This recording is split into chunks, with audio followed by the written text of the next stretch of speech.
under fading skies. Tattered flags waving dreams in our eyes. The crowds roar like a storm on the wind.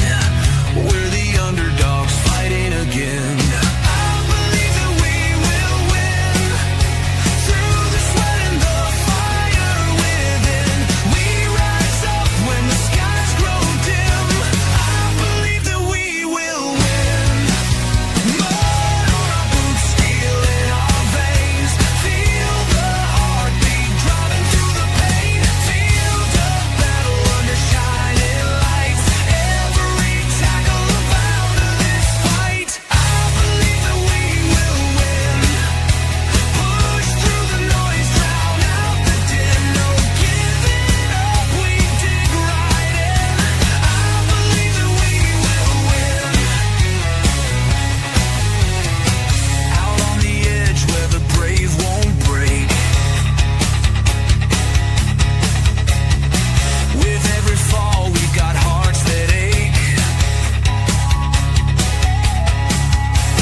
What's going on, guys, and good evening, and welcome to Stateside Footy. And it is time for the USMNT Yanks Abroad, the weekend recap of the U.S. men's national team pool players that apply their trade over in Europe. And we got a pretty good show because this last weekend the strikers went off, and I mean they went batshit crazy, scoring goals. Christian Pulisic and Weston McKennie had a nice little weekend there in Serie A.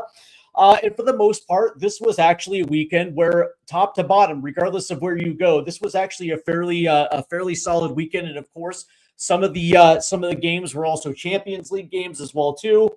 So let's go ahead and get into it. But quickly, please make sure you hit that like and subscribe button, and also hit the notification bell as well too, so you don't miss out on any upcoming Stateside Footy content. And if you guys are watching live on TikTok Live, the description is in my bio. So if you want to head over to YouTube and watch it, you're more than welcome to. Or if you just want to hang out and chill and listen to me talk about the U.S. men's national team, you're more than welcome to do that too. So hook up your boy one way or another. Just do it, man. Show some faith. Have fun. All right. We're going to begin right here because there was an injury. And of course, I'm talking about Serginho Dest. And of course, this last weekend, he goes down with a hamstring injury. He has been, quote unquote, ruled out for a while. And so obviously he will not be around for the March camp. And it's kind of a big blow, just considering that Serginho has been quite consistent over the course of the last couple camps. But he swears up and down.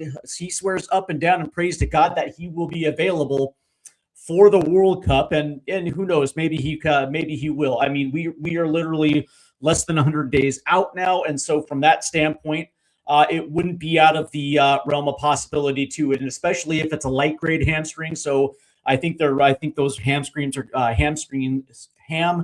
I can't speak English. Are graded on a curve.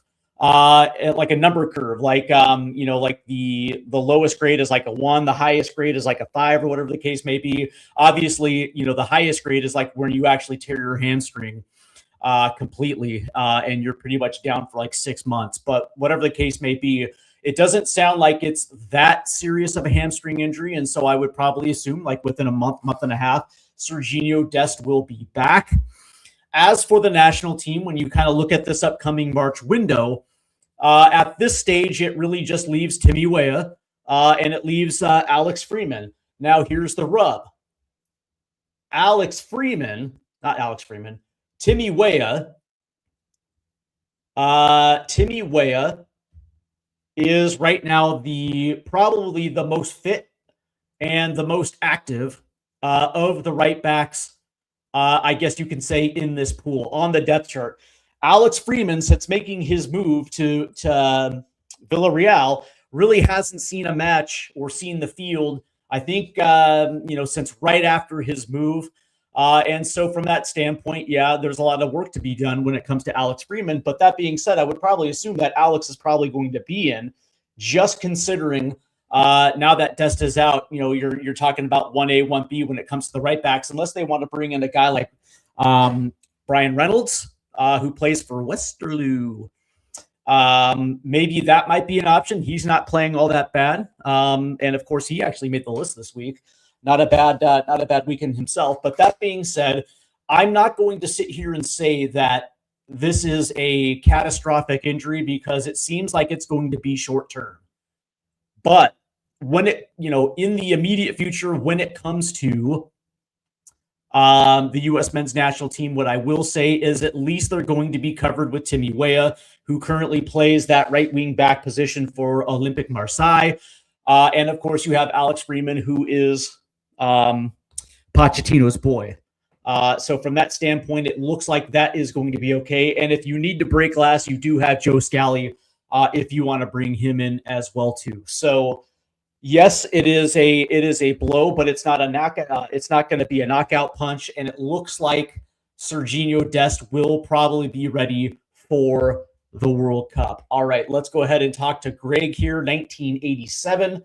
It says, hopeful for the World Cup. We need him. You are not wrong, Greg. We do need him. And as of right now, even with all of this said, when it comes to Serginho Dest, he is my starting right wing back when it comes to the World Cup. Game one, listen, one of the things that I like about Timmy Weah is he's got speed 100%. And so when you're talking about attacking forward and tracking back, yeah, that's going to be an asset. But there's just something about the way that Serginho Dest can beat a man and play balls into the box, where it almost feels like Timmy Weah is more of like an inside forward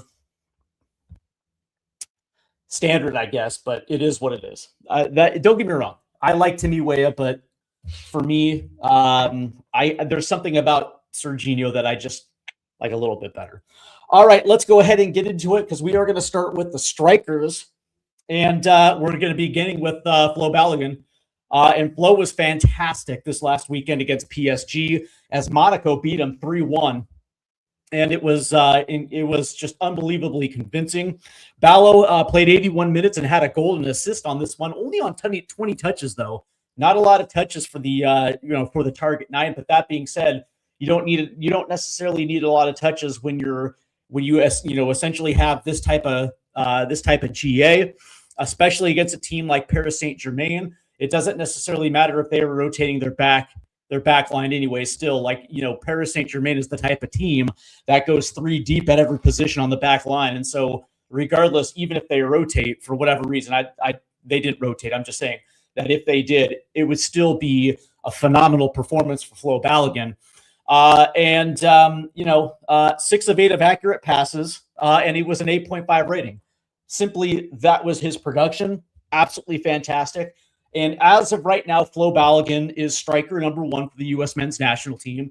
And I'm not going to say it's like by a huge distance, because Ricardo Pepi still brings a tremendous amount of value to this team. But right now, when you're talking about the type of striker that you're going to need in this World Cup, Flo Balogun kind of checks off the boxes. He can play multiple styles if you need him to play, but really the one style that you really need from Mauricio Pochettino is good movement within the box, especially if you're playing for the wing, or if you're trying to play a little bit more direct from the midfield. He has the pace to get on the end of any type of through balls and cause chaos. And so from that standpoint, Flo Balogun just checks all the boxes. Ricardo Pepi, as PSV beat AZ Alkmaar 2-1. Pepi played 88 minutes, had a goal, also created a chance. 26 touches, 10 in the opposition box, 12 of 15 of accurate passes. And it looks like he was 2 of 2 on successful dribbles. He also defensively was pretty good too. 2 of 4 ground duels, 2 of 3 of aerial duels. And of course, he was good for an 8.5 rating as well too. And this is the thing. It's like thunder and lightning, 1A and 1B when it comes to your strikers. And of course, these two are the two best in the pool. the interesting thing, it's like when you're kind of looking at the striker pool now as compared to going into the 2022 World Cup, it's night and day better. It's absolutely night and day better. And the fact that Ricardo Pepi is going to be around for this one is also night and day better. But one of the things that I will say, it's like the things that I just waxed on about Flo Balogun is also the same reason why I like Ricardo Pepi, because he does play, you can play a few different styles. The thing that Balogun has over Pepi is the physicality. It seems like Balogun has kind of grown into his body far more than Ricardo Pepi at this point. Me personally, I think Pepi might need to hit the weight pile a little bit, maybe put on 10, 15 pounds of extra muscle if he wants to kind of move into that Premier League level. I know there was a lot of rumors about him going to Fulham. A lot has to be done between now and then for him to be able to survive in the Prem. But that being said, it's like when you're talking about coming off the bench in the 75th minute in a World Cup, and he has the ability to be a poacher, but also his movement in the box is fantastic as well too. That guy is going to be able to score goals in the World Cup for us as well too. Haji Wright. Looks like Coventry City beat Bristol City 2-0. Haji played 77 minutes. He also scored a goal. 19 touches, 5 in the opposition box, 4 of 9 of accurate passes. And it looks like he was 2 of 2 on successful dribbles, 2 of 5 of accurate, aerial duels. And that was good for a 7.5 rating. By the way, Haji Wright is the player of the month in the championship for February. And I know that, don't get me wrong, Patrick Aubameyang also had a pretty fantastic month, not necessarily to the level of a guy like Haji Wright. And Haji has played, as far as I'm concerned right now, and we're going to be doing this as we get closer to the March camp, and I'm going to get this out ahead of the official roster announcement, but I will be doing my roster projection show. As of right now, I have Haji Wright on this March camp. And when you're kind of looking at the things that Haji Wright provides, it's the fact that, yes, he is a target 9 now for Coventry. And by the way, Coventry is probably going to get promoted to the Premier League. And so we're talking about this guy in the Premier League next year for this team. And a big part of me thinks he's going to be able to succeed. But for the national team, depending on the opponent or depending on the formation, he brings value because you can also play him off the left. But if you are playing a 3-4-2-1 and you want to bring him on the field and you want another big-bodied target 9, if you're going to go 3-4-1-2 and you want to have 2 target 9s on, Haji Wright also can facilitate that as well too, depending on which way you want to go. There's multitude of ways he can play. And so the versatility that Pochettino can get from a Haji Wright is through the roof. So from that standpoint, as of right now, I have Haji in and Aubameyang out. I don't think they're going to be carrying 4 strikers in the March camp. It's just the way it is. Speaking of Aubameyang, Derby County lost 1-0 to Millwall. He did play a full 90, had 2 chances created, 37 touches, 6 in the opposition box, 14 of 17 of accurate passes, 1 of 1 successful duels, 3 defensive contributions in this one, 8 of 13 of aerial duels, and that was good for a 7 rating. And for as on fire as Aubameyang as he was, he's slowed down over the course of the last 3 weeks. No goals, no assists in these last 3 weeks. Doesn't necessarily mean anything. It just means that these things ebb and flow for strikers in the championship. But that being said, when it's all said and done, I don't think it would surprise anyone if he's pushing that 15 goal mark. He still has a lot to go. I think he's like seven from that mark. Because I think he's got 9 right now, 6 or 7, something like that. So I would probably assume that Aubameyang will probably meet that mark. I don't see any reason why. All right, let's move to the forwards. And we begin with Captain America himself, as it was the Derby della Madonna. It is the Milan Derby. As AC beat Inter 1-0. Big matchup. Christian Pulisic, by the way, showed up. 84 minutes, 3 chances created, 32 touches, 3 in the opposition box, 17 to 21 of accurate passes, 3 into the final third. 3 of 3 of successful dribbles, 4 of 4 on ground duels, and that was good for a 7.5 rating. And of course, Christian, I wouldn't say the word is struggling. I don't think that's accurate because I don't think he is struggling. Me personally, Christian has been dealing with off and on injuries since the start of the new year. I think he was out of the lineup for like 3-4 weeks at one point, just kind of rehabbing. So from that standpoint, it looks like he's starting to get significant minutes. I guess the question is like the next match next weekend, right? Is this going to be something where we're going to start seeing consistent results? Because it almost feels like it lately. It's kind of been like 80 minutes here, 30 minutes there, and it just hasn't been consistent. So we're going to see if Pulisic gets ramped up because they're still battling for the Scudetto there in Italy. So from that standpoint, they're going to need Christian Pulisic as much as we're going to need Christian Pulisic as well too. And by the way, don't be surprising. I want to add this to you guys. Don't be surprised in the March camp if he plays one and then doesn't play another. You would probably assume that there's some deal in place where Christian is going to be protected some in this window. This isn't the World Cup yet. So you would probably assume that probably is going to happen. All right, let's turn our attention to Weston McKennie. Juve beat Pisa 4-0 this weekend, and West was playing on the right-hand side this time. He played a full 90, had 3 chances created, 58 touches, 2 in the opposition box, 35 of 46 of accurate passing, 6 into the final third, 1 of 2 of accurate long balls, 3 defensive contributions, 6 recoveries, 2 of 2 ground duels, 4 of 5 of aerial duels, and that was good for an 8 rating, and Wes has currently been on fire. The interesting thing with Wes is somebody asked me recently if Wes is our most important player right now, and the answer is 100% yes.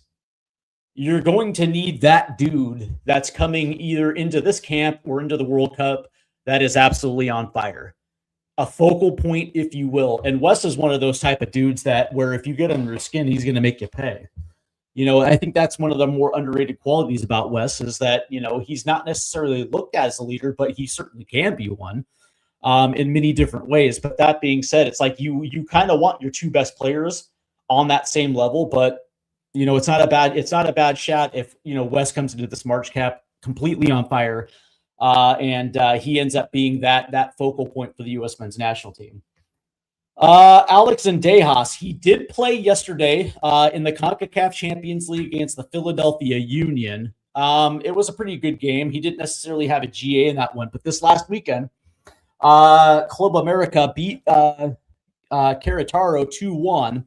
Zendejas played 59 minutes. He had an assist. He also had a chance created, 53 touches, 2 in the opposition box, 33 of 37 of accurate passes, 3 into the final third, 3 of 3 of accurate long balls, 2 defensive contributions, 5 of 9 at ground duels, and that was good for a 7.5 rating. Now, Zendejas is an interesting case because I have him on my bubble.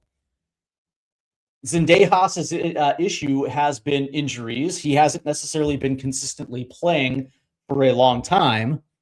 Just getting back again, but every single time he steps on the pitch for Club America, he absolutely crushes it. Now, the rub is he plays in Liga MX. And Liga MX is not the same league as it was 15 years ago, 20 years ago. It's not that league anymore. And so from that standpoint, it's like the same questions about the Eredivisie or the championship. At what level are we judging this on? But that being said, Zendejas has been called into the national team, and he has played a prominent role, and he has actually done pretty well. The question is whether or not that is going to be applicable to this upcoming camp, and it's something that I don't know. I really just don't know. I would like to say yes, but I think he's right now on the bubble. Yunus Musa, and of course, Yunus Musa had that little pop right there at the beginning of March where he scored in back-to-back games. And all of a sudden, people were wondering whether now has Yunus played his way in. But since those two games, he's had 80 minutes spread between two more against Udinese and Bayern Munich, and it has not looked good.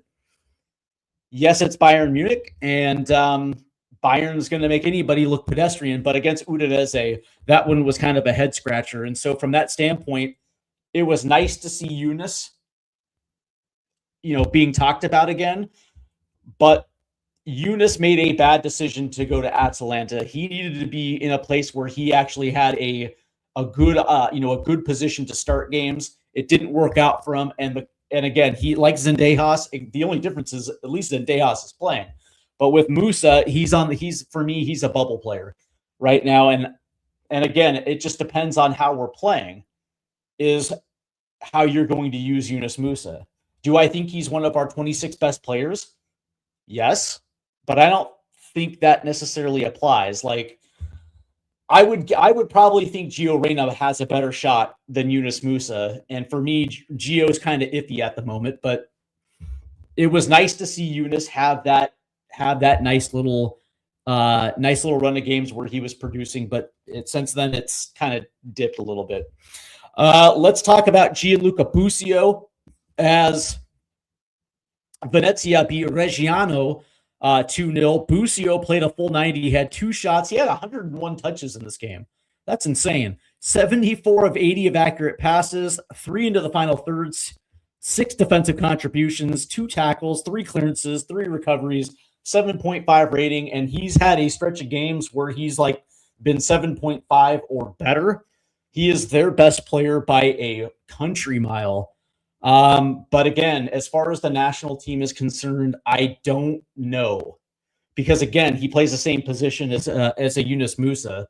And when you've seen this is where, if you're playing with an 8 or a box to box, this is where you've seen a lot more MLS involvement, where you've seen the Jack McGlynn's of the world or the Sebastian Berhalters, and you haven't seen the Gianluca Busios, and you haven't seen the Yunus Musas. And so it's going to be interesting to see exactly if Pochettino has looked at Busio, likes what he sees, and thinks that he can help him. Maybe. It's the unknown. And let's finish up with Rokas Pukstas. And this is now the 3rd straight week this young kid has been on the rundown. They beat Dinamo Zagreb 3-3. They lost to Dinamo Zagreb 3-1, but he played the entire 90. Scored a goal on 2 shots, 41 touches, 5 in the opposition box, 11 of 21 of accurate passes, 3 defensive contributions, 2 tackles, 6 of 10 of ground duels. Looks like 7 of 9 aerial duels, and that was good for an 8.5 rating. This kid is legit, man. Ruskas Puktas. I had trouble pronouncing this kid's name, but 19 years old. This dude is legit in the Croatian league. He's not going to be a part of the 2026 World Cup cycle, but he is 100% a next cycle guy, without a doubt. And you look at the evolution over the course of the next 3 years, you probably see him moving up to better leagues as this thing progresses. And so by the time that we get to Spain, Portugal, Morocco, Argentina, Paraguay, 2030, I think I just listed 6 countries. Yeah, it's going to be insane in 2030. He is probably going to be on that World Cup team. If the trends continue and he continues to be valuable, I can see Pukstas doing some damage with the national team. All right, let's move to the holding midfielders, because Tyler Adams had a pretty solid game this week as Bournemouth drew 0-0 with Brentford. Adams played a full 90. He had 60 touches, 45 of 49 of accurate passes, 4 into the final third, 1 of 1 of successful dribbles, 2 of 3 of accurate long balls, 12 defensive contributions, 7 recoveries. He had a 7.5 rating. And I love Tyler Adams, and it feels like Tyler is just continuing to deliver. I had a conversation today about Tyler Adams. And what's going to be the situation with the national team at this position? There's a lot of fans that like Johnny Cardoso. Maybe it's because he plays and starts for Atletico Madrid, which is something you have to consider. But The thing that I like about Tyler is the fact that his best attributes is being able to put out fires. He is very good at that. And for somebody that doesn't necessarily have the top end speed, that dude's positioning, he's always in the right spots. But he always seems to have that jalapeno pepper in him. He always seems to be spicy. He always ends up mixing it up as well too. He's kind of developing into that little pest in the midfield. And there's a reason why teams now are looking at him, like big club teams in Europe are in England are looking at him now, and seeing the value in which Leeds and Bournemouth saw into him. And it feels like now that move could potentially happen the summer after the World Cup, especially if Adams has a good World Cup. I can see him going to a bigger club in the Premier League without a doubt. Tanner Tessman did play as Olympique Lyon drew 1-1 with Paris FC. Tess played 65 minutes, had 47 touches, 34 of 39 of accurate passes, 7 to the final third, 1 of 2 successful dribbles, 2 of 4 of accurate long balls, 2 of 3 ground duels, 2 of 3 of aerial duels, and that was good for a 7 rating. And it was solid, not special, but it was solid. And Tess is still in that developmental curve as well too, where he'll go on a string of very, very good games, then it kind of tapers out a little bit, and then he builds himself back up again. But for me, as of right now, Tess is one of the starters alongside Tyler Adams. As of right now, based on his body of work with the national team in the last couple windows, that looks good. That looks good, and we'll see it again. We'll see it again in a couple weeks. The way that I look at this is Johnny, who me personally, I think needs to be there without a doubt. He's got a lot of work to do with the national team. And even if Johnny comes in to this March camp and has a stellar performance, like it's just one window. Like there's still a body of work that you kind of have to build up to. But Tess, I don't know, man. Tess kind of has earned it, I guess. From his recent performances with the national teams. Speaking of Johnny, Atletico Madrid beat the brakes off of Tottenham 5-2. By the way, they were up like 4-0 within the first 15 minutes of that game yesterday. That was such an act of an abuse on a soccer team. And me, of course, being a giant Spurs fan, that was hard to watch. But Johnny was okay. He played a full 90. He created a chance, had 61 touches, 47 of 57 of accurate passes, 5 into the final third, 4 defensive contributions, 3 tackles, 3 of 10 at ground duel, 6.5 rating. It was solid. Solid. That's about it. His last couple appearances prior to that match against Spurs were a little bit better. But that being said, Johnny didn't have to be stellar for that team to beat Spurs. They are... Ooh, they're bad. They're bad. And so, Johnny could just be solid, and he was. Lastly, Aiden Morris and Middlesbrough beat Charlton Athletic. Lost to Charlton Athletic 1-0, but Aiden Morris was fantastic. Played a full 90, 2 chances created. Looks like he had, 160 touches. 156 touches, excuse me. That's insane. 12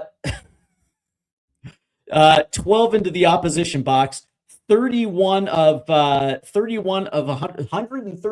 139 accurate passes, 16 into the final third, 5 of 6 of accurate long balls, 4 defensive contributions, 10 recoveries, 5 of 9 of ground duels, and that was good for an 8 rating. And when you look at Aiden Morris, in the last 6 weeks of Aiden Morris, he has been absolutely brilliant. He has been man of the match. And again, Hayden Hackney gets the love in that midfield duo, but the engine is Aiden Morris. And Aiden certainly has been one of the bigger reasons why Middlesbrough probably is going to get promoted.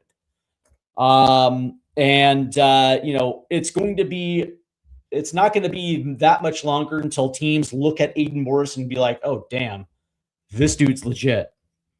And so now there's a conundrum, because how many holding midfielders are you taking? How many midfielders just in general are you taking?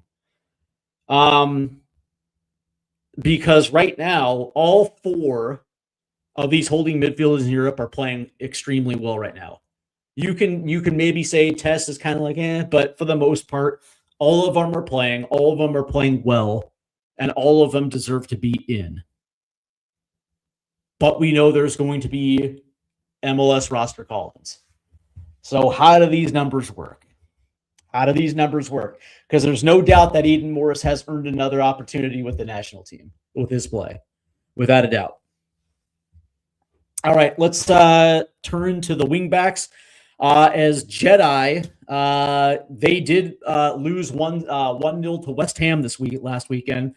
Jedi played a full 90, had 3 chances created, 75 touches, 35 of 45 of accurate passes, 6 into the final third, 2 of 6 of accurate crosses, 3 of 7 of accurate long balls, 9 defensive contributions, 8 clearances, and that was good for a 7.5 rating.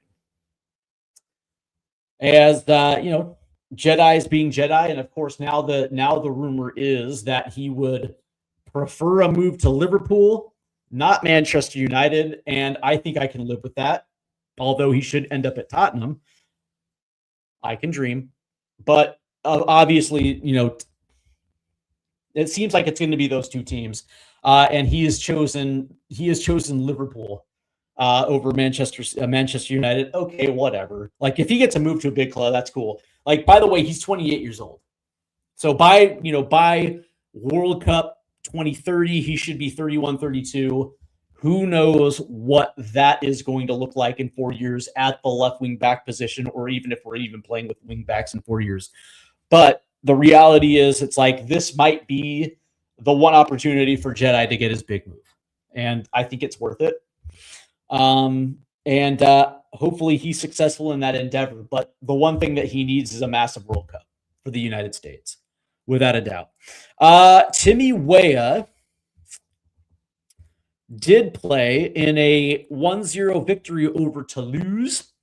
Weah played a full 90, had one chance created. He had 40 touches, 22 of 27 of accurate passes, 5 into the final third, 2 of 5 of accurate long balls, 6 defensive contributions, 6 tackles, 6 recoveries, and that's a 7.5 rating as well. And again, we talked about this at the top of the show tonight, that because of Serginho Dest's injury, this guy right now is probably your starting wing back on the right side for these 2 March friendlies. It's going to play out that way.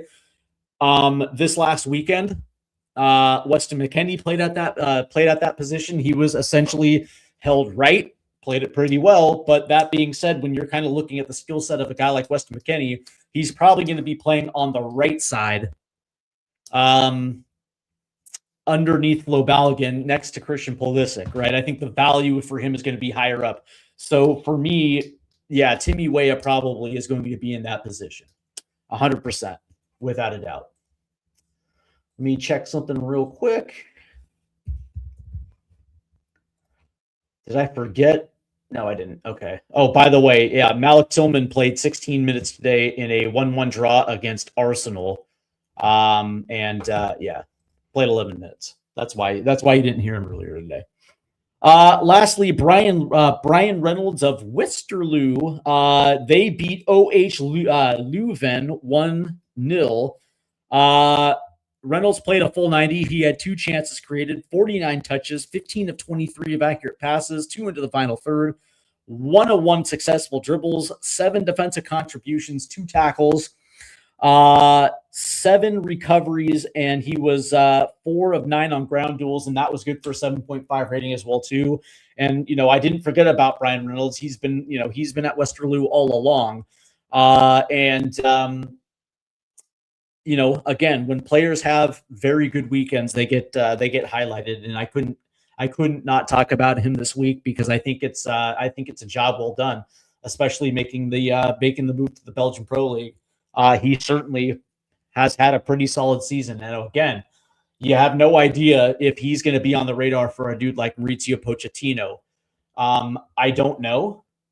You would like to think that, he's tracking these players like I'm tracking these players. But that being said, it's like, you would probably assume like a guy like Alex Freeman is probably going to be called in. There's a lot of familiarity there. And of course, yes, he's not playing, but he's training at a big club or a big-ish Spanish club. I don't know. It's like, I would like to see a shout. I'd like to see a shout for a guy like Brian Reynolds. Dude works hard.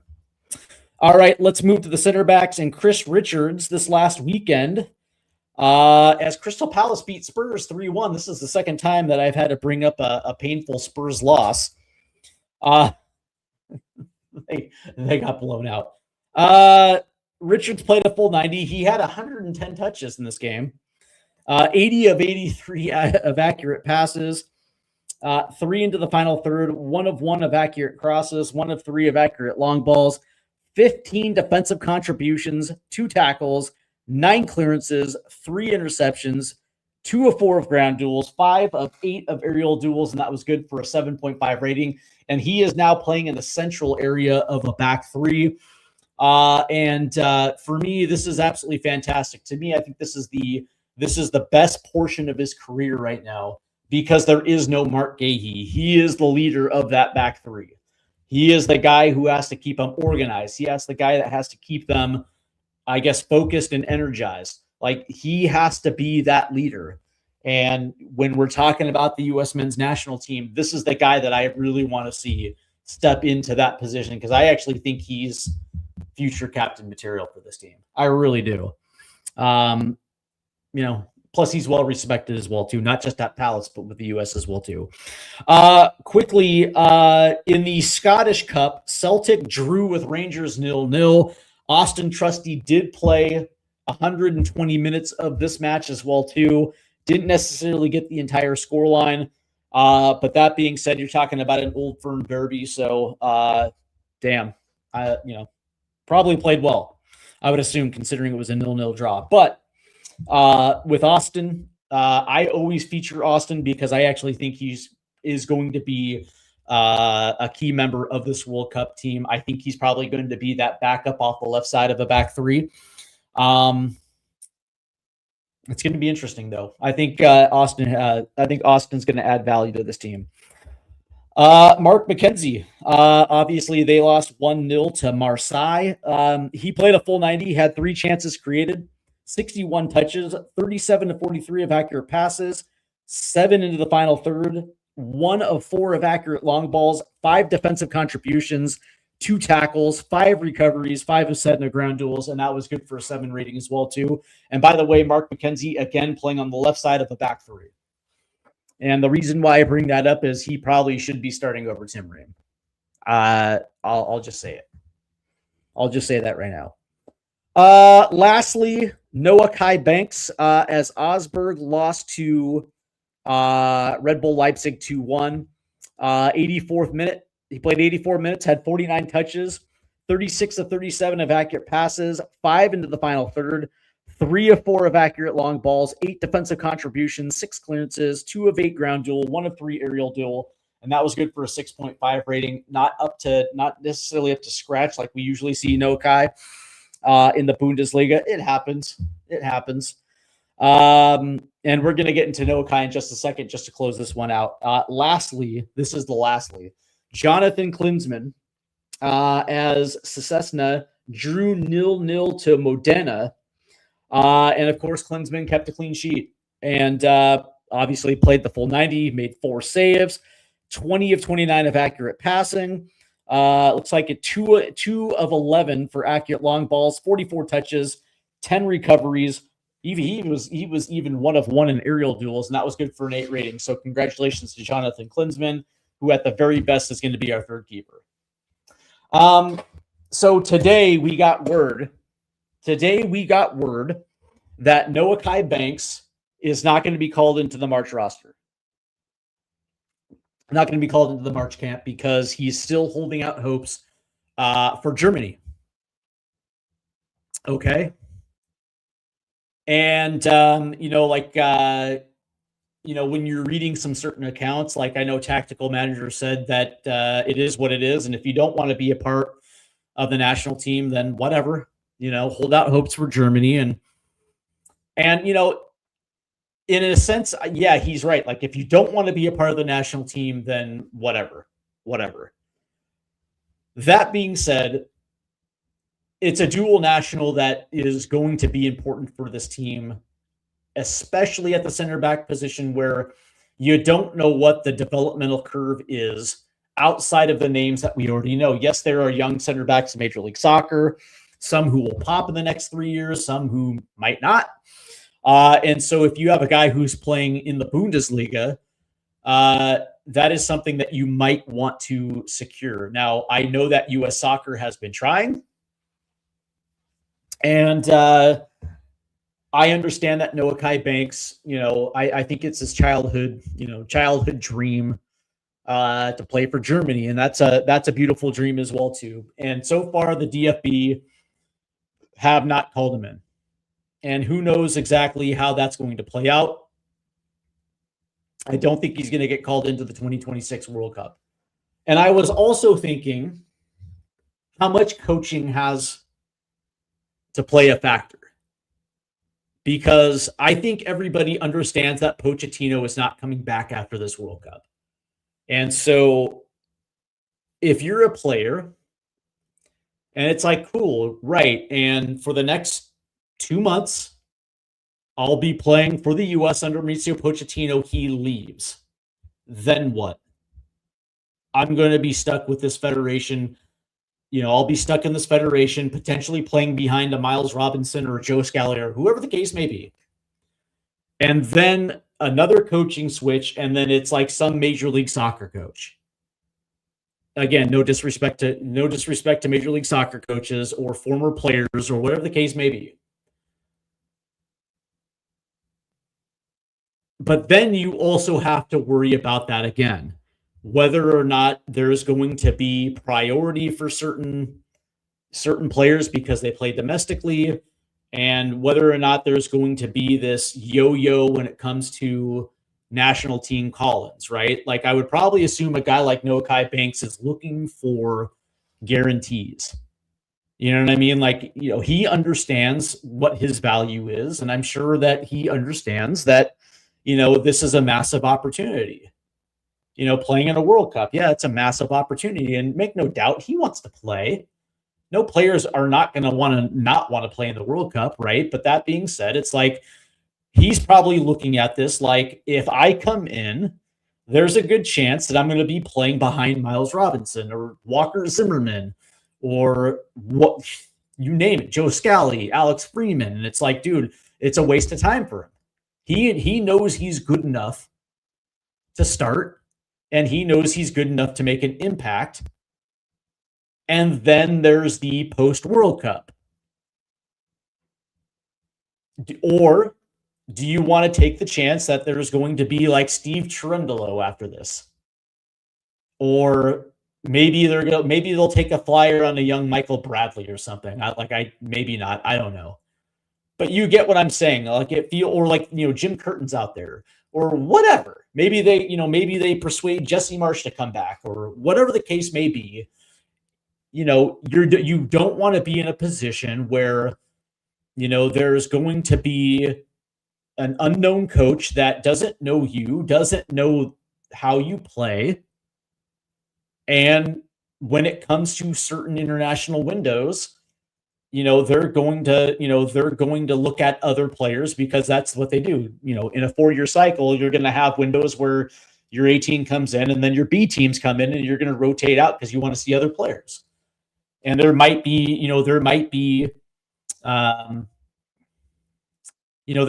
stretches where you're not called into the national team. Whereas if you go Germany and you're one of the 25, 26 German players that will get called in routinely, and you get to play for Germany. Like, I understand.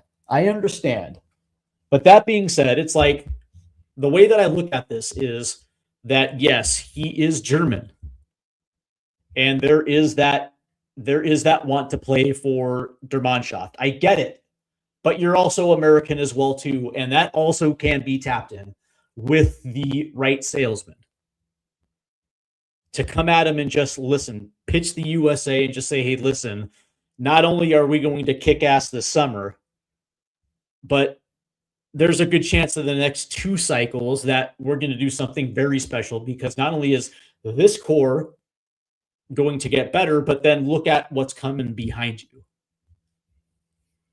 And you can be a part of it. Or maybe they get Jermaine Jones, who was in the exact same boat. German national with American parentage. Played for the U.S. Just saying.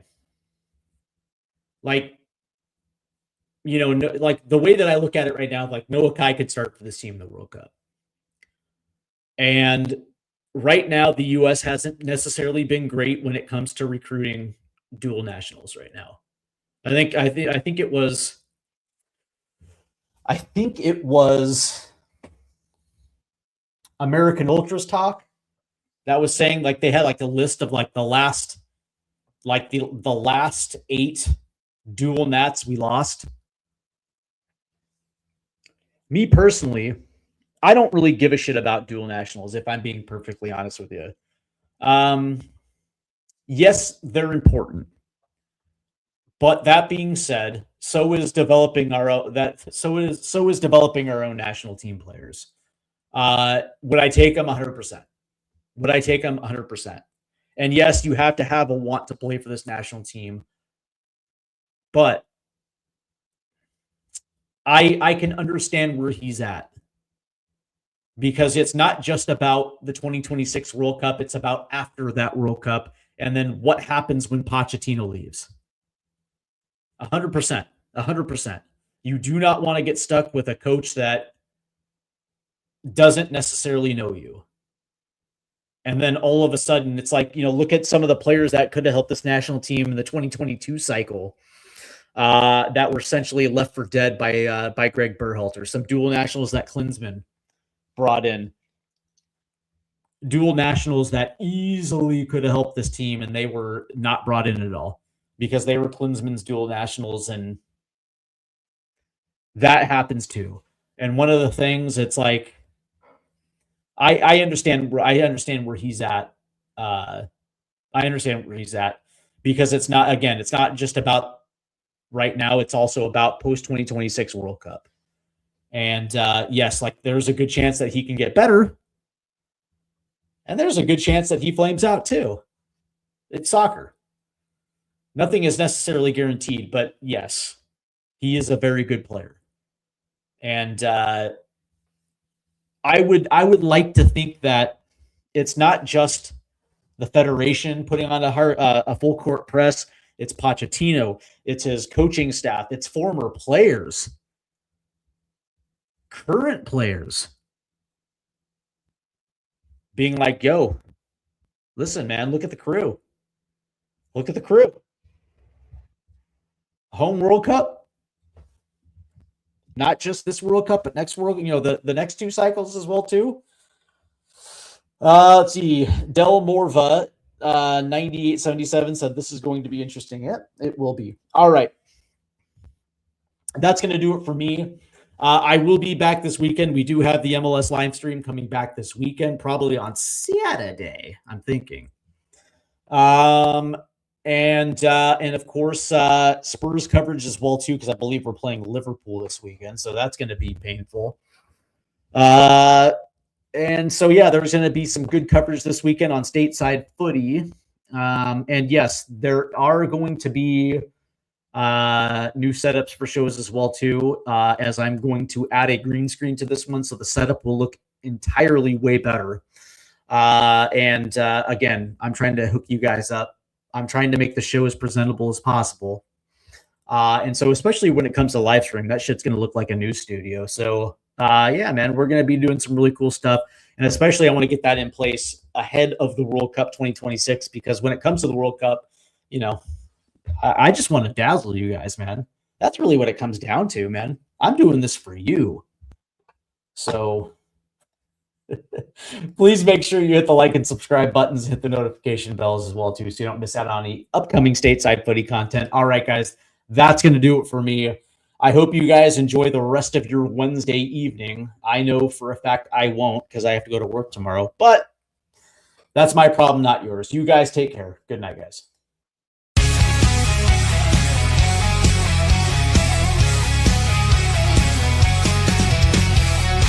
Rusted goalposts under fading skies. Tattered flags waving dreams.